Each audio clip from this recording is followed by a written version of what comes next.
ഇന്നൽ ഹംദലില്ലാഹി റബ്ബിൽ ആലമീൻ വല്ലാഖിബത്തു ലിൽ മുത്തഖീൻ വലാ ഉദ്വാന ഇല്ലാ അലൽ ളാലിമീൻ വഉസല്ലി വഉസല്ലിമു അലാ അശ്റഫിൽ അംബിയാഇ വൽ മുർസലീൻ നബിയിനാ മുഹമ്മദിൻ വഅലാ ആലിഹി വഅസ്ഹാബിഹിൽ ഫായിസീന ബിരില്ലാഹ്. അല്ലാഹുമ്മ സ്വല്ലി അലാ മുഹമ്മദിൻ വഅലാ ആലി മുഹമ്മദ് കമാ സ്വല്ലൈത അലാ ഇബ്രാഹീമ വഅലാ ആലി ഇബ്രാഹീം വബാരിക അലാ മുഹമ്മദിൻ വഅലാ ആലി മുഹമ്മദ് കമാ ബാറക്ത അലാ ഇബ്രാഹീമ വഅലാ ആലി ഇബ്രാഹീം ഇന്നക ഹമീദും മജീദ്. അഊദു ബില്ലാഹി മിനശ് ശൈത്വാനിർ റജീം.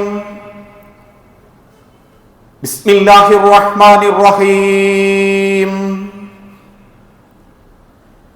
യാ അയ്യുഹല്ലദീന ആമനു തഖുല്ലാഹ ഹഖ്ക തുഖാതിഹി വലാ തമൂതുന്ന ഇല്ലാ വഅൻതും മുസ്ലിമൂൻ. യാ അയ്യുഹന്നാസ്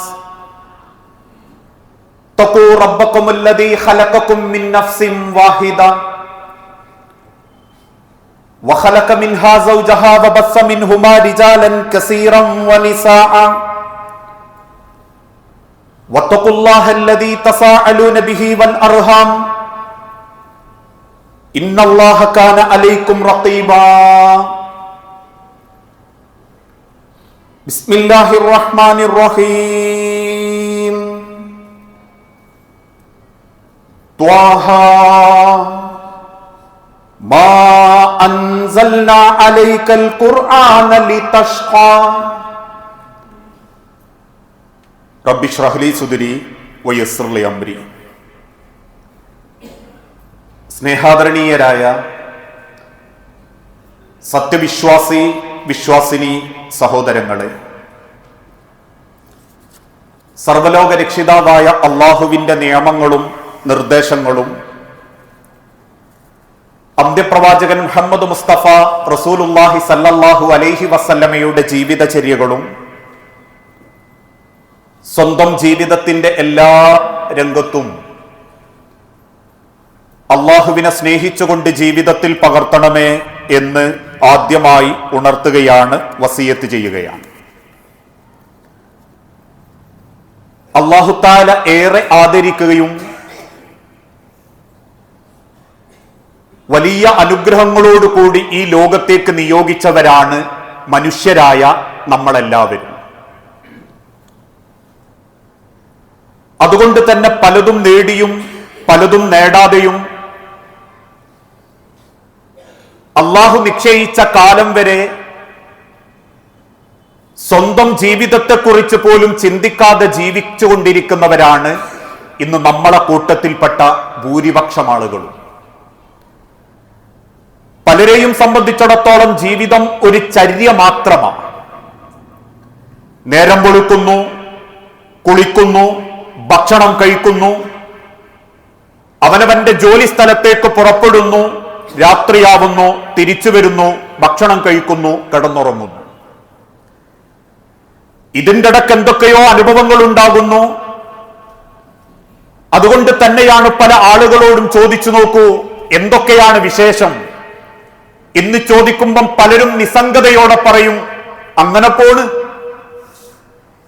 പലരുടെയും ധാരണ ഈ ലോകത്ത് നമ്മളൊക്കെ ഇങ്ങനെ ജീവിക്കാനുള്ളവരാ, നമ്മക്കെന്ത് വിശേഷം, ഇവിടെ പൈസക്കാർക്കൊക്കെ അല്ലേ വിശേഷം എന്ന രീതിയിൽ ചിന്തിച്ചുകൊണ്ട് എത്തിപ്പെടാനാവാത്ത സ്വപ്നം കണ്ടിട്ടും ആ സ്വപ്നം യാഥാർത്ഥ്യമാക്കാൻ പറ്റാത്തതിനെപ്പറ്റി ആലോചിച്ച് നിസ്സംഗതയോടുകൂടി ജീവിക്കുന്ന പലരും നമ്മളെ കൂട്ടത്തിലുണ്ട്.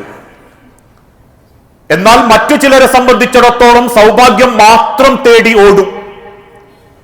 അത് പണമാവാം, വലിയ സൗകര്യങ്ങളുള്ള ജീവിതമാവാം. ഇങ്ങനെയൊക്കെ ആത്യന്തികമായി പലതും നേടി അതല്ലെങ്കിൽ എനിക്ക് നേടാൻ സാധിച്ചു എന്നഭിമാനിക്കുന്നതോടൊപ്പം തന്നെ ആ നേടിയതിൽ പലതിലും ആശങ്കപ്പെട്ട് ജീവിക്കുന്നവരായിരിക്കും അക്കൂട്ടർ. ഉദാഹരണമായി പല ആളുകളും പറയാറുണ്ട്, ഓടി ജീവിച്ചിട്ട് പൈസ ഉണ്ടാക്കും, പക്ഷെ മരിക്കുന്നതിന്റെ മുൻപ് ഒരു മനസ്സമാധാനത്തോടെ ജീവിച്ചിട്ടുണ്ടാവില്ല. മക്കളെ കൂടെ കുറച്ച് സമയം, കുടുംബത്തിന്റെ കൂടെ ഒരല്പ സന്തോഷം, ഇതൊന്നുമില്ലെങ്കിലും മത്സരിച്ചോടി പൈസ ഉണ്ടാക്കിയിട്ടുണ്ടാകും. മറ്റു ചിലരെ സംബന്ധിച്ചിടത്തോളം ലോണെടുത്ത്, കിട്ടാവുന്നിടത്തെന്നെല്ലാം ലോണെടുത്ത് വലിയ വീടുകൾ നിർമ്മിക്കും, വാഹനം വാങ്ങും. നാട്ടുകാരെ കണ്ടിൽ അവൻ സൗഭാഗ്യമുള്ളവൻ, ഭാഗ്യവാൻ, എന്തൊരു വലിയ വീട് എന്നൊക്കെ മറ്റുള്ളവരെ ചിന്തിച്ചാലും ആ ലോണിന്റെ പലിശ ആലോചിച്ച് ആശങ്കപ്പെട്ട് പലതും സമാധാനമില്ലാതെ നഷ്ടപ്പെട്ട് ജീവിക്കുന്നവരും നമ്മളെ കൂട്ടത്തിലുണ്ട്. സത്യത്തിൽ അള്ളാഹുവിന്റെ പ്രവാചകൻ സല്ലല്ലാഹു അലൈഹി വസല്ലമ ഓർമ്മപ്പെടുത്തി, നമ്മൾ നേടി എന്ന് അവകാശപ്പെടുന്ന പലതും നഷ്ടപ്പെടാനുള്ളതാ. ആ നേടിയെടുക്കുന്നതിൽ നിന്ന് എത്രത്തോളം നമുക്ക് സൗഭാഗ്യമുണ്ടാക്കാൻ സാധിക്കുമോ, എത്ര മനസ്സമാധാനത്തോടു കൂടി ജീവിക്കാൻ സാധിക്കുമോ, അവിടെയാണ് ഒരു വസ്തു നമ്മളുടെ സൗഭാഗ്യമായി മാറുന്നത്. യഥാർത്ഥത്തിൽ എന്താണ് സൗഭാഗ്യം, ഭാഗ്യം എന്ന ചോദ്യത്തിന് ഹബീബായ പ്രവാചകൻ സല്ലല്ലാഹു അലൈഹി വസല്ലമ കൊടുത്തു, വലിയ വാഹനമുണ്ടാകണം, നാട്ടുകാർക്കിടയിൽ പേരെടുത്ത തറവാടാവണം, ആരും ആഗ്രഹിച്ചു പോകുന്ന സൗന്ദര്യമുള്ള ആണും പെണ്ണുമാവണം, വലിയ കൊട്ടാരമുള്ള വീടാവണം. ഇതല്ല അള്ളാഹുവിന്റെ തിരുദൂതൻ പഠിപ്പിച്ച്. ലൈസൽ ഇനാ അൻ കസറത്തിൽ അർള്, ധാരാളം വിഭവങ്ങൾ ഉണ്ടാവുക, ദുനിയാവിലെ കുറെ അലങ്കാരങ്ങൾ ഉണ്ടാവുക എന്നതല്ല ഐശ്വര്യം. വലാകിന്നൽ ഗിനാ ഇനൻ നഫ്സ്, നിങ്ങളുടെ മനസ്സിൽ എന്താണോ ഐശ്വര്യമായിട്ട് തോന്നുന്നത്, അതെത്ര നിസാരമായ കാര്യമാണെങ്കിലും അതാണ് ഐശ്വര്യം. നമുക്ക് റബ്ബ് നൽകിയതിൽ ഐശ്വര്യമുണ്ടോ ഇല്ലേ? എന്റെ വാഹനം, എന്റെ വീട്, അതിൽ എനിക്ക് റബ്ബിന്റെ ഐശ്വര്യമുണ്ടോ, സൗഭാഗ്യമാണോ എന്ന് തിരിച്ചറിയാൻ 3 ലക്ഷണങ്ങൾ ഉണ്ടാവും. ഒന്ന്, അതിൽ റബ്ബിന്റെ തൃപ്തിയുണ്ടാകും, അവനും തൃപ്തനായിരിക്കും. എനിക്കെന്റെ റബ്ബത് നിശ്ചയിച്ചു, എനിക്കത് കിട്ടി, ഞാൻ തൃപ്തവാൻ. എനിക്കെന്റെ റബ്ബ് അത്രയെ തന്നിട്ടുള്ളൂ, റബ്ബിനെ തൊട്ടും ഞാൻ തൃപ്തവാൻ. ഇങ്ങനെ എന്റെ ജീവിതത്തിൽ ആ തൃപ്തി എനിക്കും ഉണ്ടാകണം, റബ്ബിനും ഉണ്ടാകണം. പക്ഷെ പലർക്കും ആ തൃപ്തി അവർക്കേയുള്ളൂ, റബ്ബിനുണ്ടാവില്ല. ഉദാഹരണമായി, ലോൺ എടുത്ത് വാഹനം വാങ്ങി, അവന് തൃപ്തിയുണ്ട്, നല്ല വാഹനം, പക്ഷേ അത് പലിശയില, റബ്ബിന് തൃപ്തി ഉണ്ടാവില്ല. ഇനി രണ്ടാമതൊരു കൂട്ടരുണ്ട്, ആ നേടിയതിൽ അവന് മനസ്സമാധാനം ഉണ്ടാകണം. എനിക്ക് റബ്ബ് ഇത്രയെ വിധിച്ചിട്ടുള്ളൂ, അത് മതി. പടച്ചോൻ അവർക്ക് കുറെ കൊടുത്തു, അവർക്ക് എന്തൊക്കെ നേട്ടം എന്ന് ചിന്തിക്കുന്ന ഒരു മനസ്സുണ്ടാവാൻ പാടില്ല. എനിക്ക് അല്ലാഹു ഇത്രയാണോ വിധിച്ചത്, അതിൽ ഞാൻ സമാധാനപ്പെടുന്നു. എനിക്ക് അഹങ്കാരമില്ല, അസൂയയില്ല, മറ്റുള്ളവർക്ക് കിട്ടിയതിന് റബ്ബിനോട് പരാതിയില്ല. കാരണം എനിക്കെന്റെ റബ്ബ് തന്നതിൽ ഞാൻ മനസ്സമാധാനം കണ്ടെത്തുന്നുണ്ടെങ്കിൽ ആ റബ്ബ് തന്ന അനുഗ്രഹം എനിക്ക് സൗഭാഗ്യമായിരിക്കും. മൂന്നാമതായി അള്ളാന്റെ ഹബീബ് ഓർമ്മപ്പെടുത്തി, പാപത്തിൽ നിന്നും അകലം പാലിച്ചിട്ടാണ് എനിക്കത് കിട്ടിയതെങ്കിൽ അതെന്റെ സൗഭാഗ്യമായിരിക്കും.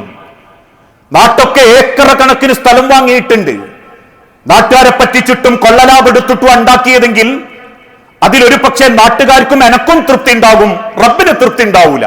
കാരണം നീ പാപത്തു കൂടെ സമ്പാദിച്ചതാണത്, നീ മറ്റുള്ളവനെ വേദനിപ്പിച്ചുണ്ടാക്കിയതാണത്. അതുകൊണ്ട് തന്നെ ഒരു വസ്തു റബ്ബിൽ നിന്ന് എനിക്ക് സൗഭാഗ്യമാകണമെങ്കിൽ അതിലെന്റെ റബ്ബിന്റെ തൃപ്തിയുണ്ടാവണം, എനിക്ക് മനസ്സമാധാനം ഉണ്ടാകണം. മറ്റൊരാളെ വേദനിപ്പിച്ചിട്ടോ പാപത്തിൽ നിന്നോ ഒരിക്കലും നേടിയതാകാനോ പാടില്ല.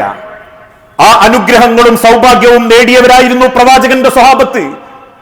യർമൂക്ക് യുദ്ധവേളയിൽ അള്ളാഹുവിന്റെ പ്രവാചകൻ സല്ലല്ലാഹു അലൈഹി വസല്ലമ സഹാബത്തിന്റെ മുഖത്തേക്ക് നോക്കി ചോദിച്ചു, എന്തുണ്ട് സഹാബത്തെ റബ്ബിന് തിരിച്ചു കൊടുക്കാൻ? പലരും പലതും കൊണ്ടുവന്നപ്പം സിദ്ദീഖുൽ അക്ബർ റളിയല്ലാഹു അൻഹു കയ്യിലുണ്ടായിരുന്ന അവസാനത്തെ നാണയത്തുട്ടും കൊണ്ടുവന്നപ്പോ അള്ളാഹുവിന്റെ പ്രവാചകൻ സല്ലല്ലാഹു അലൈഹി വസല്ലമ കണ്ണീരോടുകൂടി തിരിച്ചു ചോദിച്ചു, അബൂബക്കറെ ബാക്കി എന്തുണ്ട്? സിദ്ദീഖുൽ അക്ബർ റളിയല്ലാഹു അൻഹു തിരിച്ചു പറഞ്ഞു, അള്ളാഹുവും അവന്റെ റസൂലും മാത്രം. ഇനി എന്റെ കയ്യിൽ എന്റെ പ്രവാചകനും എന്റെ റബ്ബും മാത്രമേ ഉള്ളൂ, വേറൊന്നും എന്റെ കയ്യിലില്ല നബിയെ. മഹാനായ ഉസ്മാൻ ഇബ്നു അഫ്ഫാൻ റളിയല്ലാഹു അൻഹു വലിയ ധനാഢ്യനായിരുന്നു. അദ്ദേഹം നിരവധി സ്ഥലങ്ങൾ വാങ്ങി അവിടെയൊക്കെ കൃഷി ചെയ്ത് സ്വഹാബത്തിന് ഭക്ഷണം കൊടുക്കുമ്പോ ഒരു ദിവസം സഹാബത്തിന്റെ കൂടെ ആ തോട്ടത്തിലൂടെ അദ്ദേഹം ഒന്ന് നടന്നു. കാട്ടാറുകൾ ഒഴുകുന്ന വലിയ മരങ്ങൾ കാഴ്ച നിൽക്കുന്ന, ഏതൊരാൾക്കും ഭംഗി തോന്നിപ്പിക്കുന്ന മുന്തിരിവള്ളികളും ഉറുമാൻ പഴങ്ങളും നിറഞ്ഞിരിക്കുന്ന തോട്ടത്തിലൂടെ നടക്കുമ്പോ ഒരു വലിയ മരത്തിന്റെ മുകളിലേക്ക് വള്ളികളായി വലിയ ഇലകളുള്ള ഒരു വള്ളി അങ്ങനെ ചുറ്റിപ്പണഞ്ഞു പോകുന്നത് അദ്ദേഹം കണ്ടു.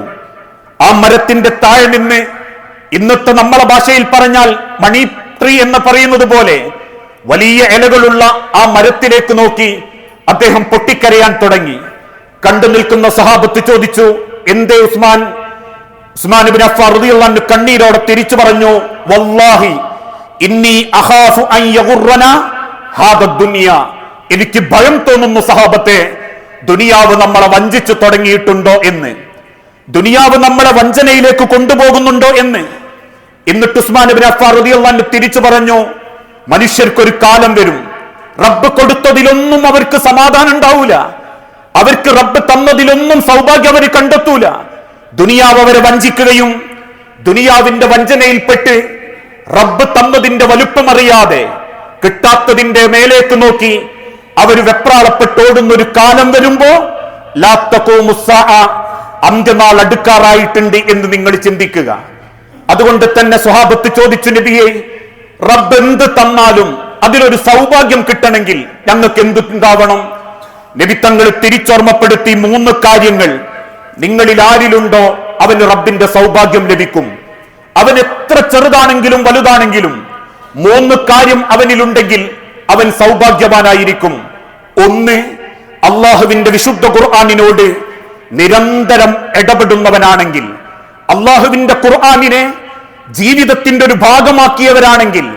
അതുകൊണ്ട് ആ വിശുദ്ധ ഖുർആനിൽ റബ്ബ് തന്നെ ഓർമ്മപ്പെടുത്തിയത് പ്രവാചകനോട്, ത്വാഹ മാ അൻസൽനാ അലൈക്കൽ ഖുർആന ലിതഷ്കാ, മാ അൻസൽനാ അലൈക്കൽ ഖുർആന, പ്രവാചകരെ നിങ്ങൾക്ക് ഞാൻ ഈ ഖുർആൻ അവതരിപ്പിച്ചത് ലിതഷ്കാ, നിങ്ങൾ ദൗർഭാഗ്യവാന്മാരാവാൻ വേണ്ടിയിട്ടല്ല, നിങ്ങൾക്ക് സമാധാനക്കേടുണ്ടാവാൻ വേണ്ടിയിട്ടല്ല. അതിന്റെ നേരെ മറുഭാഗത്ത് വിശുദ്ധ ഖുർആൻ റബ്ബ് നൽകിയിട്ടുള്ളത് മനുഷ്യൻ സൗഭാഗ്യവാകാനാൻ വേണ്ടിയാ. നിരന്തരം ഖുർആനിനെ സമീപിക്കുകയും ഖുർആനുമായിട്ടൊരു ഹൃദയബന്ധം കാത്തുസൂക്ഷിക്കുകയും ചെയ്യുന്നവന് ഏത് കാര്യത്തിനും വല്ലാത്തൊരു സൗഭാഗ്യമായിരിക്കും, അനുഭൂതിയായിരിക്കും. എന്തുകൊണ്ട് നമുക്കത് നേടാൻ പറ്റുന്നില്ല എന്ന് ചോദിച്ച, വിശുദ്ധ ഖുർആനിൽ നിന്നും ഇന്ന് പലരും അകന്നുകൊണ്ടിരിക്കുകയാ. ഇന്ന് നേരം വെളുത്ത സമയത്ത് ഈ സമയം വരെ വിശുദ്ധ ഖുർആനിലെ 10 ആയത്ത് തികച്ചോതാൻ പല കുടുംബത്തിലും പലർക്കും പറ്റിയിട്ടില്ല. പല വീടുകളിലും താമസ സൗകര്യമുണ്ട്. അള്ളാഹ് കൊടുക്കാത്ത പലർക്കും പടച്ചോൻ വലിയ വീട് കൊടുത്തിട്ടുണ്ട്. അള്ളാഹുവിന്റെ റഹ്മത്ത് ആ വീട്ടിലുണ്ട്. മേലനങ്ങാതെ ജോലി ചെയ്യാനുള്ള സർവ്വ സാന്നിധ്യങ്ങളും ആ വീട്ടിലുണ്ട്. ആരും നോക്കിപ്പോകുന്ന വലിയ മൊഞ്ചുള്ള ഭവനമാണ്. പക്ഷേ സമാധാനം ആ വീട്ടിലില്ല. കാരണം റബ്ബിന്റെ സൗഭാഗ്യമായി റബ്ബത് നമുക്ക് തന്നതല്ല. കാരണം വിശുദ്ധ ഖുർആനിൽ നിന്ന് നമ്മൾ ആ വീടിനെ ഒരിക്കലും ആ ഖുർആനിലേക്ക് ചേർത്ത് പിടിക്കാൻ സാധിച്ചിട്ടില്ല. വിശുദ്ധ ഖുർആനിന്റെ മറ്റൊരു ഭാഗത്ത് റബ്ബ് ഓർമ്മപ്പെടുത്തി, ഇന്ന ഹാദൽ ഖുർആന യഹ്ദി ലില്ലത്തി ഹിയ അഖ്വം, ഈ വിശുദ്ധ ഖുർആൻ ഏത് പതറിപ്പോകുന്ന സമയത്തും നിങ്ങളെ നേരായ പാതയിൽ ഉറപ്പിച്ചു നിർത്തും. മനസ്സെവിടെ ചഞ്ചലപ്പെട്ടു പോകുന്നോ, എവിടെയാണോ പിശാച് നിങ്ങളെ കൊണ്ടുപോകാൻ തക്കം പാർക്കുന്നത്, അവിടെ നിന്നെല്ലാം നിങ്ങളെ നേരായ വഴിയിലേക്ക് കൊണ്ടുപോകാൻ ഈ ഖുർആൻ നിങ്ങളെ സഹായിക്കും. ആ വഴി ഒരിക്കലും നിങ്ങൾ ദൗർഭാഗ്യവാന്മാരുടെ വഴിയിലേക്ക് എത്തിപ്പെടുകയുമില്ല. മറ്റൊരു ഭാഗത്ത് റബ്ബ് ഓർമ്മപ്പെടുത്തിയ ഒരു വാക്ക്, ഫമൻ തബിയ ഹുദായ ഫലാ ഖൗഫുൻ അലൈഹിം വലാ ഹും യഹ്സനൂൻ. നിങ്ങൾ ഈ റബ്ബിന്റെ ഖുർആനിനെ പിന്തുടരുകയാണെങ്കിൽ അല്ലാഹ് നിങ്ങൾക്ക് നൽകുന്ന 2 താക്കീതുകൾ, 2 ഗുണങ്ങളെ പറ്റി ഓർമ്മപ്പെടുത്തുന്നു. ഫലാ ഖൗഫുൻ അലൈഹിം വലാ ഹും യഹ്സനൂൻ. ഒരു കാര്യത്തിലും നിങ്ങൾ ഭയപ്പെടേണ്ടി വരികയില്ല, ഒരു കാര്യത്തിലും നിങ്ങൾ ദുഃഖിക്കേണ്ടി വരികയുമില്ല. മനുഷ്യരായ കുലത്തിന് വിശുദ്ധ ഖുർആൻ ഏറ്റെടുത്തവർക്ക് റബ്ബ് കൊടുക്കുന്ന 2 നിഅമത്തുകളാണത്. ഭയമില്ലാതെ ദുഃഖമില്ലാത്തൊരു ജീവിതം നിങ്ങൾ ആഗ്രഹിക്കുന്നുണ്ടെങ്കിൽ അത് പൈസ കുറെ സമ്പാദിച്ചാൽ കിട്ടൂല. പേരുകെട്ട നാട്ടുകാരെ ബോധ്യപ്പെടുത്താൻ വേണ്ടി കൊട്ടാരങ്ങൾ നിർമ്മിച്ചാൽ സമാധാനം കിട്ടൂല. സമാധാനവും സ്വസ്ഥതയും നിങ്ങളുടെ ജീവിതത്തിന്റെ ഒരു രൂപയിൽ നിങ്ങൾക്ക് കാണണമെങ്കിൽ ഫമൻ തബിയ ഹുദായ, നിങ്ങൾ അല്ലാഹുവിന്റെ വിശുദ്ധ ഖുർആനിനെ നിരന്തരം ബന്ധപ്പെട്ടുകൊണ്ടിരിക്കണം. ജീവിതത്തിന്റെ ഓരോ സെക്കൻഡും ഖുർആനിന്റെ ജീവിക്കുന്ന ഉദാഹരണങ്ങളായി മാറണം. ദിക്റുകളെ ചൊല്ലിയും ആയത്തുകളെ കുറിച്ച് ചിന്തിച്ചും ആയത്തുകളുടെ നിർവചനത്തെ പറ്റി ആലോചിച്ചും നിങ്ങൾ അല്ലാഹുവിന്റെ ഖുർആനുമായി ഒരു ഹൃദയബന്ധം കാത്തു സൂക്ഷിക്കണം. പക്ഷേ ഇന്നത്തെ കാലഘട്ടത്തിൽ പലരും ഖുർആനിൽ നിന്ന് അകന്നുകൊണ്ടിരിക്കുകയാ. സുപ്രസിദ്ധ സിനിമാ നടനും അതല്ലെങ്കിൽ കേരളത്തിലെ രാഷ്ട്രീയ വർത്തമാനങ്ങളും ഒരുപാട് കേൾക്കുന്ന നമ്മളിൽ എത്ര പേർക്ക് റബ്ബിന്റെ വിശുദ്ധ ഖുർആനിലെ സൂറത്തുൽ അൻകബൂത്ത്, ചിലന്തി എന്ന പേരുള്ള ഒരു സൂറത്തുണ്ട്. എന്തിനാ റബ്ബ പേരിന് അതല്ലെങ്കിൽ സൂറത്തിന് ആ പേര് കൊടുത്ത്? എന്തിനാ സൂറത്തുൻ നഹ്ലിന് അള്ളാഹു തേനീച്ചയുടെ പേര് കൊടുത്ത്? എന്തിനാ സൂറത്തുൻ നംലിന് അള്ളാഹു ഉറുമ്പിന്റെ പേര് കൊടുത്ത്? എന്തിനാ വിശുദ്ധ ഖുർആനിന്റെ ഫാത്തിഹക്ക് ഉമ്മുൽ ഖുർആൻ, അസാസുൽ ഖുർആൻ, കൻസുൽ ഖുർആൻ എന്ന് റബ്ബ് വിശദീകരിക്കാനുള്ള കാരണം? എന്തിനാ സൂറത്തുൽ ഇഖ്ലാസിന് സുലുസുൽ ഖുർആൻ, ഖുർആനിന്റെ 1/3 എന്ന് ഹബീബായ നബിത്തങ്ങൾ ഓർമ്മപ്പെടുത്താനുള്ള കാരണം? ഇതൊന്നും നമുക്കറിയൂല. ഇതൊന്നെ പറ്റിയൊന്നും പഠിക്കാൻ നേരം കിട്ടിയിട്ടില്ല. നാളെ റബ്ബിന്റെ അരികിൽ ചെല്ലുമ്പോ ഈ ലോകത്ത് നിന്നും റബ്ബ് നേടിയ അറിവിനെ പറ്റി ചോദ്യം ചെയ്യുമ്പോ ധാരാളം അറിവുകൾ ഉണ്ടായിട്ടും റബ്ബിന്റെ ഖുർആനിനെ പറ്റി വേണ്ടത്ര അറിവ് നേടാൻ സാധിച്ചിട്ടില്ലെങ്കിൽ ഖബറിലെ ചോദ്യങ്ങൾക്ക് പോലും നല്ലൊരു ഉത്തരം പറയാൻ നമ്മളെ കൊണ്ട് സാധിക്കുകയില്ല. അവിടെയാണ് തിരുദൂതൻ പഠിപ്പിച്ചതും ഏത് കാര്യത്തിലും സൗഭാഗ്യമാണോ നിങ്ങൾ നിരന്തരം ഖുർആനുമായി ബന്ധപ്പെട്ടുകൊണ്ടിരിക്കണം. രണ്ടാമതായിട്ട് തിരുദൂതൻ പഠിപ്പിച്ചു, ഏത് കാര്യത്തിലും നിങ്ങൾക്ക് സൗഭാഗ്യമുണ്ടാകണമെങ്കിൽ മഹാനായ ഈസാ നബി റബ്ബിനോട് പറയുന്നൊരു വാക്കുണ്ട്. റബ്ബിന്റെ കൽപ്പന പ്രകാരം തന്റെ ജനതയോട് പറയുന്നൊരു വാക്ക്. ആ വാക്ക് വിശുദ്ധ ഖുർആനിലൂടെ റബ്ബ് ഓർമ്മപ്പെടുത്തി, വബർറൻ ബിവാലിദതി, എന്റെ മാതാപിതാക്കളോട് നന്മ ചെയ്യാൻ എന്റെ റബ്ബനോട് കൽപ്പിച്ചിരിക്കുന്നു. എന്തിന്? വലം യജ്അൽനി ജബ്ബാറൻ ശഖിയ, ഒരിക്കലും ഞാൻ അങ്ങേയറ്റം നിർഭാഗ്യവാനായ ഒരു ക്രൂരനായി മാറാതിരിക്കാൻ റബ്ബ് എന്നോട് കൽപ്പിച്ചു, നിന്റെ മാതാപിതാക്കളോട് നീ ഏറ്റവും നല്ല സ്വഭാവത്തോടെ പെരുമാറണം. ഇവിടെ ഉലമാക്കൾ രേഖപ്പെടുത്തി, ഏത് കാര്യത്തിലും ഒരു സൗഭാഗ്യം, ഒരു ഐശ്വര്യം ഉണ്ടാവണേ, സ്വന്തം വാപ്പനെയും മനസ്സറിഞ്ഞ് സ്നേഹിക്കാൻ പറ്റണം. വബർറൻ ലിവാലിദതി, എന്റെ മാതാപിതാക്കളോട് ഞാൻ എത്ര മനോഹരമായി പെരുമാറുന്നുവോ ആ സ്വഭാവത്തിനനുസരിച്ച് റബ്ബന്റെ കാര്യത്തിൽ സൗഭാഗ്യം തരൂ. എന്റെ സമ്പത്തിൽ റബ്ബ് സൗഭാഗ്യം തരൂ. എന്റെ കുടുംബത്തിൽ പടച്ച റബ്ബ് സൗഭാഗ്യം തരൂ.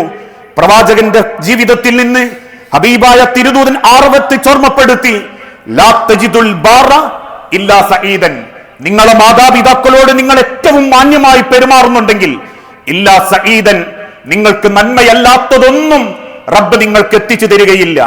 അവർ നിങ്ങൾ ഏത് നിലക്ക് ബുദ്ധിമുട്ടിക്കുന്നവരാണെങ്കിലും ശിർക്കല്ലാത്ത മറ്റേത് വിഷയത്തിൽ അവരെ ധിക്കരിക്കാതെ നിങ്ങൾ സ്നേഹിക്കുന്നുണ്ടെങ്കിൽ, സംരക്ഷിക്കുന്നുണ്ടെങ്കിൽ ഇല്ലാ സഈദ, നന്മയല്ലാത്തതൊന്നും നിങ്ങൾക്ക് അല്ലാഹു പകരം തരികയില്ല. അവരെ നാവ് നിങ്ങൾക്കെതിരെ തിരിഞ്ഞാലും അവർ നിങ്ങളെ ശത്രുക്കളായി കണ്ടാലും മാതാപിതാക്കളി എന്ന ബഹുമാനത്തോടുകൂടി നിന്റെ മാതാപിതാക്കളെ നീ സംരക്ഷിക്കുന്നുണ്ടെങ്കിൽ ആ നാവുകളെക്കാൾ നിന്നെ സംരക്ഷിക്കാനുള്ള കടമ അള്ളാഹു ഏറ്റെടുത്തു കഴിഞ്ഞിരിക്കും. എന്നിട്ട് അല്ലാഹുവിന്റെ ഹബീബ് ഓർമ്മപ്പെടുത്തി, ഇതൊന്നും ചെയ്യാതെ ദുനിയാവിൽ നീ എന്ത് നേടിയാലും ലാ യുകല്ലിമുഹുമുല്ലാഹു യൗമൽ ഖിയാമ, അന്ത്യനാളിൽ നിന്റെ ഒരു കാര്യത്തിനെ പറ്റിയും പടച്ചോൻ എന്നോട് സംസാരിക്കൂല. ഈ വാരിക്കോരി കൊടുത്തു, എവിടെ നിന്നൊക്കെയോ സമ്പാദിച്ചു, കുറെ പള്ളി ഉണ്ടാക്കി, കുറെ യത്തീംഖാന കൊടുത്തു, ലാ യുകല്ലിമുഹുമുല്ലാഹ്, സ്വന്തം മാതാപിതാക്കളെ വേദനിപ്പിച്ചിട്ടാ നീ എന്ത് ചെയ്തതെങ്കിലും അല്ല നിന്നോട് സംസാരിക്കുകയില്ല. വലാ യൻളുറു ഇലൈഹിം, നീ ചെയ്ത വലിയ നന്മന്റെ ഭാണ്ഡവുമായി നീ വന്നാലും ശരി അല്ല നിന്റെ നേരെ നോക്കാനും പോണില്ല. വലാ യുസക്കീഹിം വലഹും അദാബുൻ അലീം, ആ പണം കൊണ്ട് സൗഭാഗ്യം കൊണ്ട് നീ എന്തൊക്കെ ചെയ്തു കൂട്ടിയാലും അതെന്നെ സംസ്കരിക്കൂല. നാട്ടുകാരെനിക്ക് വില തരും, ഈ വാരിക്കോരി കൊടുക്കുന്നോനാ, ഈ ഭയങ്കര സംഭവ, എല്ലാ കാര്യത്തിലും മുന്നിലുണ്ടാകും, ഏത് കാര്യത്തിന് വിളിച്ചാലും എന്നെ കിട്ടും, ഈ ഭയങ്കര ഇസ്ലാഹി പ്രവർത്തകനാ, ഈ ഭയങ്കരമായിട്ട് പള്ളിയായിട്ട് ബന്ധമുള്ളവനാ എന്നൊക്കെ ആളുകൾ എന്നെ പറ്റി പറയും. വലാ യുസക്കീഹിം, എന്റെ മനസ്സിൽ പടച്ചോൻ ഒരു തസ്കിയത്തും തരൂല. വലഹും അദാബുൻ അലീം, അവർക്ക് നിന്ദ്യകരമായ വേദനയുള്ള ശിക്ഷയും അള്ളാഹു കാത്തുവെച്ചിട്ടുണ്ടാകും. ഒരു മനുഷ്യന്റെ ജീവിതത്തിൽ റബ്ബിന്റെ സൗഭാഗ്യം ലഭിക്കണമെങ്കിൽ റബ്ബ് പറയുന്ന രണ്ട് കാരണങ്ങളാ. ഒന്ന്, വിശുദ്ധ ഖുർആനുമായി നിരന്തര ബന്ധം. രണ്ട്, മാതാപിതാക്കളോട് ഏറ്റവും മനോഹരമായ പെരുമാറ്റം. ഇത് രണ്ടും എത്രത്തോളം നമ്മളെ ജീവിതത്തിലുണ്ട് എന്ന് ചിന്തിക്കണം. സ്വന്തം മക്കളിൽ നിന്ന് നല്ല വാക്ക് കേൾക്കാൻ ആഗ്രഹിച്ചിട്ട് മരിച്ചുപോയ മാതാപിതാക്കളാണെങ്കിൽ അവസാന സെക്കൻഡിലെങ്കിലും ഒന്നടുത്തിരുന്ന ഒരു കപ്പ് വെള്ളം വായിലേക്ക് ഒഴിച്ചു കൊടുക്കാൻ പറ്റാത്ത നിർഭാഗ്യവാന്മാരാണെങ്കിൽ, നാട്ടിലുണ്ടായിട്ടും നമുക്കതിന് സാധിക്കുന്നില്ലെങ്കിൽ വലിയ പരാജയത്തിലേക്കാണ് നമ്മളെ പോക്ക്. എന്തൊക്കെ നേടിയാലും അവസാനം ഒരാശങ്ക, ഒരു കുറ്റബോധം, ഒരു നീറുന്ന മനസ്സ്. അതേത് കാര്യത്തിൽ അള്ള തരുന്നു എന്ന് ചോദിച്ച പടച്ചോൻ തന്നത് വലുതാണെങ്കിലും അതനുഭവിക്കാനുള്ള സൗഭാഗ്യം ഉണ്ടാവൂല. ആ തിരിച്ചറിവാണ് അള്ളാഹുവിന്റെ ദുനിയാവിൽ നമ്മെ ജീവിക്കാൻ പ്രേരിപ്പിക്കേണ്ടത്. അള്ളാഹു എനിക്ക് തന്നതിൽ റബ്ബിന്റെ ഒരു സൗഭാഗ്യം വേണം. അതൊരു ഉറുപ്പിയാണോ റബ്ബ് തന്നത്, അതിൽ പടച്ചോന്റെ സൗഭാഗ്യം ഉണ്ടായാൽ മതി. നമ്മളൊക്കെ പറയാറില്ലേ, മാസം 15,000 ഉറുപ്പ്യ ശമ്പളം വാങ്ങുന്നവന് സന്തോഷത്തോടെ ജീവിതം കൊണ്ടടക്കാൻ പറ്റുന്നു, 50,000 വാങ്ങുന്നവന് എവിടെ എത്താത്ത അവസ്ഥയും വരുന്നു. കാരണം പടച്ചോൻ തരാൻ പലതും തരും. അതിൽ സൗഭാഗ്യം ഉണ്ടാകണമെങ്കിൽ, ഐശ്വര്യം ഉണ്ടാവണമെങ്കിൽ അത് അള്ളാഹു തന്നെ തീരുമാനിക്കണം. കുറെ പൈസ ഉണ്ടാവലല്ല ഐശ്വര്യം, അള്ള തന്നതിൽ. അതുകൊണ്ടാ ഒരു കാരക്കയുടെ 8 കഷണത്തിൽ 8 കുടുംബം തിരുദൂതന്റെ കാലത്ത് ജീവിച്ചു. ഇന്ന് ഒരു പെട്ടി കാരക്കയുണ്ടായിട്ടും അവനാന്റെ വീട്ടിലും സമൂഹത്തിലും ഒരു സമാധാനം കിട്ടുന്നില്ലെങ്കിൽ ഐശ്വര്യക്കുറവാ. പൈസ ഉള്ളൂ പലർക്കും, വലിയ വീടേ ഉള്ളൂ പലർക്കും, വലിയ ജോലിയേ ഉള്ളൂ പലർക്കും. ഐശ്വര്യം പടച്ചോൻ തന്നിട്ടില്ലെങ്കിൽ റബ്ബിനോട് ചോദിക്കണം, നാഥാ എനിക്ക് തന്നത് ചെറുതാണെങ്കിലും വലുതാണെങ്കിലും അതിലൊരു സമാധാനം തരണം, അതിലൊരു ഐശ്വര്യം ഉണ്ടാവണം, അതിലൊരു സൗഭാഗ്യം ഉണ്ടാവണം. നാട്ടുകാർ പറയുന്ന സൗഭാഗ്യം അല്ല റബ്ബേ, മനസ്സറിഞ്ഞൊരു ഗുളിക പോലും കുടിക്കാതെ കിടന്നുറങ്ങാൻ പറ്റുന്ന ഒരു സൗഭാഗ്യം അതെനിക്ക് തരണേ റബ്ബേ എന്ന് പറയുമ്പോ, പ്രാർത്ഥിക്കുമ്പോ അത് അള്ളാഹു മനുഷ്യന് നൽകുന്നതാ. അതിന് നൽകണമെങ്കിൽ ആ റൂട്ടിൽ നമ്മൾ പോണം, ഖുർആനിന്റെ റൂട്ട് പോണം. മാതാപിതാക്കളുടെ സ്നേഹം ജീവിതത്തിലേക്ക് സ്വീകരിക്കണം. അങ്ങനെ ചിന്തിക്കുന്ന യഥാർത്ഥ മുഅ്മിനീങ്ങളിൽ അള്ളാഹു നമ്മളെ എല്ലാവരെയും ഉൾപ്പെടുത്തി അനുഗ്രഹിക്കുമാറാകട്ടെ.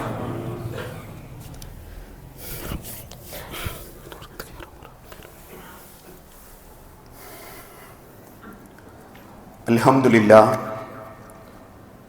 വസ്സലാത്തു വസ്സലാമു അലാ റസൂലിൽ അമീൻ വഅലാ ആലിഹി വഅസ്ഹാബിഹി അജ്മഈൻ. അമ്മാ ബഅദ്. യാ അയ്യുഹന്നാസ് ഊസിക്കും സാനിയം ബിതഖ്വല്ലാഹ്. ജീവിതത്തിന്റെ ഒരു രംഗത്തും അള്ളാഹുവിനെ മറന്നുപോകരുത് എന്ന് എന്നോടെന്ന പോലെ നമ്മളിൽ ഓരോരുത്തരോടും വസിയത്ത് ചെയ്യുകയാണ്, ഉപദേശിക്കുകയാണ്. അള്ളാഹു നമുക്ക് നൽകുന്ന ഏതൊരു കാര്യത്തിലും അതിലെനിക്ക് ഐശ്വര്യമുണ്ടാകണം റബ്ബേ എന്നുള്ള ഒരു സൗഭാഗ്യ തീരുമാനം റബ്ബിന്റെ അടുത്ത് നിന്ന് നമുക്കുണ്ടാകണമെങ്കിൽ മഹാനായ പ്രവാചകൻ സല്ലല്ലാഹു അലൈഹി വസല്ലമ സക്കരിയ നബി അലൈഹി സ്വലാത്തു വസ്സലാമ പ്രാർത്ഥിക്കുന്ന ഒരു പ്രാർത്ഥനയുണ്ട്. വലം അകുൻ ബിദുആഇക റബ്ബി ഷഖിയ. റബ്ബേ ഒരിക്കലും വലം അകുൻ ബിദുആഇക, നിന്നോട് പ്രാർത്ഥിച്ചതിന്റെ പേരിൽ ഞാൻ ഒരിക്കലും നിർഭാഗ്യവാനായിട്ടില്ല റബ്ബേ. നിന്നോട് ഞാൻ പ്രാർത്ഥിച്ചിട്ടുണ്ടെങ്കിൽ എനിക്കത് കിട്ടി, അതല്ലെങ്കിൽ കിട്ടിയിട്ടില്ലെങ്കിൽ പോലും നിന്നോടുള്ള പ്രാർത്ഥനയിൽ ഞാൻ ഒരിക്കലും ദൗർഭാഗ്യവാനല്ല റബ്ബേ എന്ന ഒരു മനസ്സോടുകൂടി ഈ ദുനിയാവിൽ ജീവിക്കാൻ നമ്മളെ കൊണ്ട് സാധിക്കണം. അള്ളാഹുവിന്റെ ശിക്ഷയായാലും റബ്ബിന്റെ റഹ്മത്തായാലും നമ്മൾ ആദ്യം ചിന്തിക്കേണ്ടത് പ്രാർത്ഥിച്ച ഉടനെ കിട്ടും എന്ന് ചിന്തിക്കരുത്. കാരണം ഒരു മനുഷ്യൻ ചെയ്ത തെറ്റും അതിന്റെ കുറ്റവും അള്ളാഹു ഉടനെ പരിഹരിക്കാറില്ല. അങ്ങനെയായിരുന്നെങ്കിൽ പ്രവാചകൻ സല്ലല്ലാഹു അലൈഹി വസല്ലമ വിശുദ്ധ ഖുർആനിലൂടെ ചോദിച്ചൊരു ചോദ്യമുണ്ട്. റബ്ബിലേക്ക് പ്രാർത്ഥിക്കുമ്പോൾ ആ പ്രാർത്ഥനകൾക്ക് ഉത്തരം കിട്ടാത്തതിന്റെ പേരിൽ നിങ്ങൾ എന്തിനാശങ്കപ്പെടണം? നിങ്ങൾ ചെയ്യുന്ന പാപത്തിന്റെ പേരിൽ ഉടനെ അള്ളാഹു നിങ്ങളെ ശിക്ഷിക്കുന്നില്ലല്ലോ. നമ്മൾ ചെയ്ത തെറ്റിന്റെ പേരിൽ അള്ളാഹു ഓരോരുത്തരെയും ഉടനെ തന്നെ ശിക്ഷിക്കാൻ തീരുമാനിച്ചിരുന്നെങ്കിൽ ഇരിക്കുന്ന നമ്മൾ ആരും ഇന്ന് ഭൂലോകത്തുണ്ടാവില്ല. തെറ്റ് ചെയ്തതിന്റെ മണിക്കൂറുകൾക്കുള്ളിൽ പടച്ചോൻ ശിക്ഷ വിധിക്കുകയായിരുന്നെങ്കിൽ ഇതേ മനസ്സ് തന്നെയാവണം റബ്ബിനോടുള്ള പ്രാർത്ഥനയിലും. എനിക്ക് പടച്ചോൻ പ്രാർത്ഥിച്ചാൽ ഇപ്പൊ കിട്ടണം എന്ന് ചിന്തിക്കുന്ന ഒരു മനസ്സുണ്ടായാൽ സൗഭാഗ്യം ഉണ്ടാവില്ല. ഒരു ഉദാഹരണമായിട്ട് പറയാറുണ്ട്, പുഴയിൽ വീണ് വെള്ളം കുടിച്ച് ശ്വാസം മുട്ടുന്ന ഒരു വ്യക്തി ആകാശത്തേക്ക് നോക്കിയിട്ട് യാ റബ്ബ് യാ റബ്ബ് എന്ന് വിളിച്ചു. ആ സമയത്ത് അതിലൂടെ ഒഴുകി വരുന്ന ഒരു മരക്കഷണം കണ്ടു. അദ്ദേഹം അതിൽ പിടിച്ചില്ല. പിന്നീട് ആ സൈഡിൽ കൂടെ പോകുന്ന മുക്കുവന്മാരിൽപ്പെട്ട ചിലര് കൈയാട്ടിയിട്ട് പറഞ്ഞു കയറിക്കോ, അവര് പിടിച്ചില്ല. എന്നിട്ട് പരലോകത്ത് ചെന്നവൻ റബ്ബിനോട് ദേഷ്യത്തോടെ ചോദിച്ചു, ഒരു കഥയായിട്ട് ഉലമാക്കൾ രേഖപ്പെടുത്തല, എന്തുകൊണ്ട് റബ്ബേ നിന്നെ ഞങ്ങൾ വിളിച്ചിട്ട് നീ ഞങ്ങളെ രക്ഷപ്പെടുത്തിയില്ല? അല്ലാഹു തആല തിരിച്ചു ചോദിച്ചു, മുകളിൽ കുടുങ്ങിക്കിടക്കുന്ന ഒരു മരക്കഷണത്തെ ആ വെള്ളത്തിലൂടെ ഞാൻ ഒഴുക്കി വിട്ടിരുന്നു നിനക്ക് രക്ഷപ്പെടാൻ, നീ എന്തേ കയറിയില്ല? റബ്ബിനോട് നമ്മൾ പ്രാർത്ഥിക്കുമ്പോൾ പടച്ചോൻ ഒരു മായാവിന്റെ മാതിരി ഡിങ്കന്റെ മാതിരി ഇങ്ങനെ പറന്നു വന്ന് നമ്മളെ കോരിയെടുത്ത് കരയെ കൊണ്ടുവെക്കും എന്നല്ല വിശ്വസിക്കേണ്ടത്. മറിച്ച് റബ്ബ് അതിനുള്ള പല വഴികളിലൂടെയും നമ്മളെ സഹായിക്കും. ആ സഹായം നമ്മൾ ചിന്തിക്കാത്ത അർത്ഥത്തിൽ വരും. റോട്ടിന്റെ മുൻപിലേക്ക് കാത്തുനിന്ന് പടച്ചോൻ എങ്ങനെ കാവലാക്കണം, തവക്കൽതു അലല്ലാഹ് എന്ന് ചൊല്ലി റോട്ടുമേലേക്ക് ഇറങ്ങുന്നവന് ഓട്ടോക്ക് കൈയാട്ടി ഓട്ടോ നിർത്താതെ പോയി. അടുത്ത ഓട്ടോക്ക് കയറി മുന്നിലേക്ക് പോയപ്പം ഫ്രാൻസിസ് റോഡിന്റെ ജംഗ്ഷനിൽ നിർത്താതെ പോയ ഓട്ടോ 4 നില മറഞ്ഞു കിടക്കുന്നുണ്ടെങ്കിൽ തവക്കൽതു അലല്ലാഹ്. അങ്ങനെയാണ് നമ്മൾ ചിന്തിക്കേണ്ടത്. ആ റബ്ബിലുള്ള പ്രതീക്ഷ എങ്ങനെയാ വെക്കേണ്ടത്? പടച്ചോൻ എനിക്കത് തന്നിട്ടില്ലേ, എനിക്കത് ഹൈറ. റബ്ബ് എനിക്ക് അങ്ങനെയാണോ തന്നിട്ടുള്ളത്? അത്ര എനിക്ക് പടച്ചോൻ വിധിച്ചിട്ടുള്ളൂ. ആ ഒരു പ്രാർത്ഥനാ മനസ്സോടുകൂടി നിങ്ങൾ റബ്ബിനോട് ദുആ ചെയ്താൽ അള്ളാഹു തന്നത് ഒരു 15,000 രൂപന്റെ ശമ്പളമാണോ, നിങ്ങൾക്ക് ബർക്കത്തുണ്ടാവും. എന്നാൽ പടച്ചോനോട് ആ പ്രാർത്ഥന മനസ്സിലില്ലെങ്കിൽ ഏത് കള്ളത്തരത്തു കൂടെയും ആളെ പറ്റിച്ചിട്ട് മുതലുണ്ടാക്കാൻ നിങ്ങൾ മത്സരിക്കും. അതിലൊരു ബർക്കത്തും പടച്ചോൻ തരികയില്ല, പക്ഷെ മുതലുണ്ടാവും. അവിടെയാണ് അള്ളാഹുവിന്റെ പ്രവാചകൻ സല്ലല്ലാഹു അലൈഹി വസല്ലം ഓർമ്മപ്പെടുത്തിയത്, ഏതൊരു കാര്യം നിങ്ങൾക്ക് ജീവിതത്തിൽ കിട്ടിയാലും ഒരു സെക്കൻഡിന്റെ മില്ലി സെക്കൻഡിനുള്ളിൽ നിലച്ചു പോകുന്ന ഒരു ഹൃദയം തുമ്മിയതിനു ശേഷം അൽഹംദുലില്ലാഹ് തിരിച്ചു പിടിച്ചു കിട്ടി എന്നൊരു വാക്ക് പറയാൻ റസൂലുള്ളാഹി പഠിപ്പിച്ചത് അതുകൊണ്ടാ. അത് കേൾക്കുന്നവർ പ്രാർത്ഥന മനസ്സോടെ പറയണം, യർഹമുക്കുമുല്ലാഹ്. കാരുണ്യം കിട്ടിയതാണോ? ഒരു സെക്കൻഡ് എന്റെ ഹൃദയം നിലച്ചു വരും. ആ നിലച്ച സമയത്ത് എന്റെ തുമ്മൽ വന്ന് അതെനിക്ക് കിട്ടിയല്ലോ, യർഹമുക്കുമുല്ലാഹ്. കേട്ടോൻ തിരിച്ചു പറയും, അൽഹംദുലില്ലാഹ് യഹ്ദീകുമുല്ലാഹ്, അനക്കും പഠിച്ചോൻ അങ്ങനെയൊക്കെ തരട്ടെ, ആയുസ് നീട്ടി തരട്ടെ, ഹൃദയം ഇനിയും ഇടിക്കട്ടെ. ഇതൊന്നും പറയാൻ നേരല്ലാത്തവനും ആർക്കോ വേണ്ടി തുമ്മുന്നവനും തുമ്മലും വലിയ ബേജാറായിരിക്കും, ആശങ്കപ്പെടുത്തും. ഇതെന്തേ ഇപ്പം തുമ്മല് മാറാത്ത്, ഇതെന്തേ ഇപ്പം മൂക്ക് കുടുങ്ങി എന്നോൻ ചിന്തിച്ച് ശൈത്താന്റെ പിന്നാലെ പോവും. ഏത് കാര്യത്തിലും പടച്ചോൻ ഒരു ബർക്കത്ത് ഉണ്ടാക്കുമെന്ന് ചിന്തിക്കുക. അത് ഹലാലായ ഹക്കായ നിലക്ക് നീങ്ങിയിട്ടാണ് ആ അള്ളാഹുവിന്റെ തീരുമാനം വരുന്നതെങ്കിൽ അതൊരിക്കലും എനിക്ക് നഷ്ടാവൂല എന്ന് ചിന്തിച്ചാൽ ഏത് വിഷയത്തിലും പടച്ചോൻ ഒരു സൗഭാഗ്യം തരും. അതുകൊണ്ടാ പ്രാർത്ഥിക്കാൻ പഠിപ്പിച്ചതും അല്ലാഹുമ്മ ഇന്നി അസ്അലുക്കൽ ഹുദാ, റബ്ബേ നീ എനിക്ക് സന്മാർഗം തരണം, വത്തുഖ ഭയഭക്തി തരണം, വൽ അഫാഫ സ്വയം നിയന്ത്രിക്കാനുള്ള ഒരു കഴിവ് തരണം, വൽ ഇനാ ഏത് കാര്യത്തിലും ഒരു ഐശ്വര്യവും തരണം. എനിക്ക് സ്വയം നിയന്ത്രിക്കാനുള്ള ഒരു കഴിവ്. ആരെ കണ്ടിട്ടും എന്റെ തീരുമാനം മാറരുത്, അവന് കിട്ടി ഇവൾക്ക് കിട്ടി, ഓൽ അങ്ങനെ ചെയ്തിട്ട് ഇങ്ങനെ കിട്ടി, ഗാനമേള നടത്തിയിട്ട് അവിടെ പരസ്യം കൂടി, ഇവിടെ ഇങ്ങനെയൊക്കെ ഇട്ട് കയപ്പിച്ചിട്ട് ആൾക്കാരെ പറ്റിച്ചിട്ടും കോടികൾ ഉണ്ടാക്കി, അവിടെ ഞാൻ ഇങ്ങനെയൊക്കെ അള്ളാനെ ഭയപ്പെട്ട് ചെയ്തിട്ടിട്ട് എന്റെ ഷോപ്പിൽ ആള് കയറുന്നില്ല എന്നല്ല ചിന്തിക്കേണ്ടത്. പടച്ചോനെ നിന്നിൽ ഉറച്ചു നിന്നൊരു തീരുമാനം എടുക്കാനുള്ള ഒരു മനസ്സ് എനിക്ക് തരണം. വൽ അഫാഫ വൽ ഇനാ, അതിൽ എനിക്ക് ഐശ്വര്യം ഉണ്ടാവണം. എനിക്ക് കിട്ടുന്ന ചെറിയ ആണെങ്കിലും അതിൽ എനിക്കൊരു ഐശ്വര്യം ഉണ്ടാവണം. എങ്കിലേ ദുനിയാവിൽ പടച്ചോൻ തന്നതിൽ റാഹത്തോടെ ജീവിക്കാൻ പറ്റൂ. അല്ലെങ്കിൽ പലരും അങ്ങനെ ഒരു ചര്യ പോലെ ജീവിക്കും, നീക്കുന്നു, കുളിക്കുന്നു, തിന്നുന്നു, ഓടുന്നു, എന്തൊക്കെയോ ഉണ്ടാക്കുന്നു, അതിന്റെ അടുക്ക് കുറെ സുക്കേട് വരുന്നു. വേറെ ചിലർ എന്തൊക്കെയോ വാരിപ്പിടിക്കുന്നു, സ്വൈര്യവും സമാധാനവും ഇല്ലാണ്ട് അതിന്റെ ടെൻഷൻ അടിച്ച് ജീവിക്കുന്നു.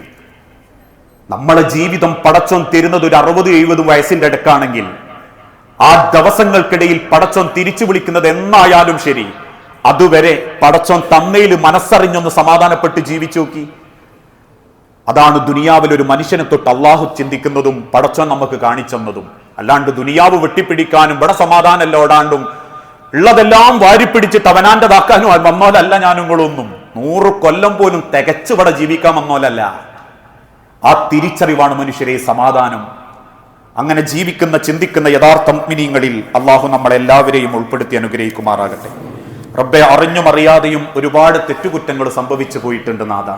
എല്ലാം വിട്ടുപുറത്തു മാപ്പാക്കി നിന്റെ സ്വർഗത്തിൽ ഇതേ രൂപത്തിൽ നീ ഞങ്ങളെ ഒരുമിപ്പിച്ചു കൂട്ടണമേ. മക്കളില്ലാതെ പരീക്ഷിക്കപ്പെടുന്ന ഇണകൾക്ക് മക്കളെന്ന അനുഗ്രഹം നൽകി ഓരോ കുടുംബങ്ങളോടും നീ കാരുണ്യം കാണിക്കണമേ നാഥ. ചെറുതും വലുതുമായ പല അസുഖങ്ങളിലും ഏറെ മനസ്സ് വേദനിച്ച് ജീവിക്കുന്നവരുണ്ട് നാഥ. എല്ലാ അസുഖങ്ങളും എളുപ്പം ശിഫ നൽകി ആരോഗ്യത്തോടെ ആഫിയത്തോടെ ജീവിക്കാൻ നീ തൗഫീക്ക് നൽകണമേ. അല്ലാഹുമ്മ ഗ്ഫിർ ലിൽ മുഅ്മിനീന വൽ മുഅ്മിനാത്ത് അൽ മുസ്ലിമീന വൽ മുസ്ലിമാത്ത് അൽ അഹ്യാഹു മിൻഹും വൽ അംവാത്ത് ഇന്നക മുജീബുദ് ദഅവാതി യാ ഖളിയൽ ഹാജാത്ത്. അല്ലാഹുമ്മ അഇസ്സൽ ഇസ്ലാം വൽ മുസ്ലിമീൻ വദില്ല ശിർക വൽ മുശ്രികീൻ. അല്ലാഹുമ്മ അജിർനാ മിനൻ നാർ. അല്ലാഹുമ്മ അജിർനാ മിനൻ നാർ. അല്ലാഹുമ്മ അജിർനാ മിനൻ നാർ. അല്ലാഹുവേ, പ്രാർത്ഥിക്കണമെന്ന് വസിയത്ത് തന്നവരുണ്ട്. സഹോദരൻ ഹാറൂൺ ക അടക്കം നിരവധി ആളുകൾ നിന്റെ പരീക്ഷണത്തിന് വിധേയരായി ഹോസ്പിറ്റലിലാണ് നാഥ. എളുപ്പം ആഫിയത്തും ഇസ്സത്തും നൽകി ദീർഘായുസ്സോടെ ജീവിക്കാൻ ഓരോരുത്തർക്കും തൗഫീക്ക് നൽകണമേ. നേരിടുന്ന പരീക്ഷണങ്ങളിൽ ക്ഷമയോടെ മുന്നോട്ട് പോകാൻ ഓരോ കുടുംബങ്ങൾക്കും വ്യക്തികൾക്കും നീ തൗഫീക്ക് നൽകണമേ. മരിച്ചുപോയ സഹോദരി സഹോദരന്മാർ, മാതാപിതാക്കൾ, മക്കൾ, ഭാര്യമാർ, ഭർത്താക്കന്മാർ എല്ലാവരുടെയും ഖബർ നീ വിശാലമാക്കുകയും നിന്റെ ജന്നാത്തുൽ ഫിർദൗസിൽ നീ ഞങ്ങൾ ഒരുമിപ്പിച്ചു കൂട്ടി അനുഗ്രഹിക്കുകയും ചെയ്യണമേ നാഥ. നീ നൽകുന്ന അനുഗ്രഹങ്ങളിൽ തൃപ്തിയോടെ ജീവിക്കാനും നീ നൽകുന്ന അനുഗ്രഹങ്ങളിലെ ബർക്കത്തോടുകൂടി ആസ്വദിച്ച് ജീവിക്കാനും ഞങ്ങൾക്ക് ഓരോരുത്തർക്കും നീ തൗഫീക്ക് നൽകണമേ. അല്ലാഹുമ്മ അൻസുർ ലി ഗസ്സ റബ്ബനാ അതിനാ ഫിദ്ദുനിയ ഹസന വഫിൽ ആഖിറതി ഹസനത വഖിനാ അദാബന്നാർ. ആമീൻ.